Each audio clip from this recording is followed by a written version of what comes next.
शिक्षा की हालत बहुत खराब है। शिक्षा में शिक्षा माफिया सब हावी है। आप जानते हैं कि आज एक गरीब अपने बच्चे को अगर कॉन्वेंट स्कूल में अच्छी शिक्षा देना चाहता है तो वो सामर्थ्य से उसके बाहर होता चला जा रहा है। जहाँ गरीबों के बच्चे पढ़ते हैं वहाँ न कोई सुविधा है, न पढ़ाई का माहौल है। टीचरों से अलग तरीके के काम लिए जाते हैं। शिक्षा के अलावा वो सारे काम लिए जाते हैं जो शिक्षक की श्रेणी में नहीं आते।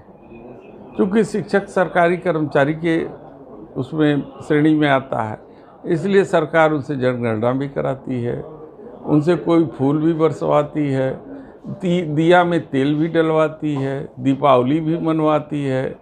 तो शिक्षा के अलावा वो सारे काम सरकार करवाती है, क्योंकि शिक्षा अगर करवाएगी तो हमारे गरीब के बच्चे पढ़ेंगे लिखेंगे, पढ़ लिख करके समझदार हो जाएंगे। जब समझदार हो जाएंगे तो वो अपना हानि लाभ समझने लगेंगे।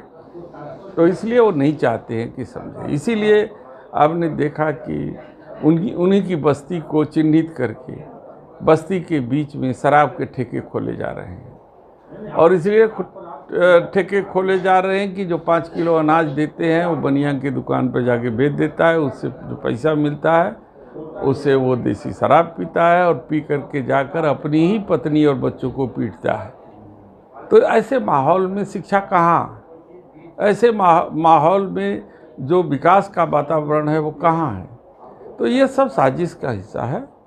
और जो हमारे प्रदेश और देश में जो शराब नीति है वो ये कहती है कि किसी भी बस्ती से आप 200 मीटर कम से कम दूर, किसी भी शिक्षालय से 200 मीटर कम से कम दूर, किसी भी मंदिर से मंदिरालय 200 मीटर दूर होनी चाहिए।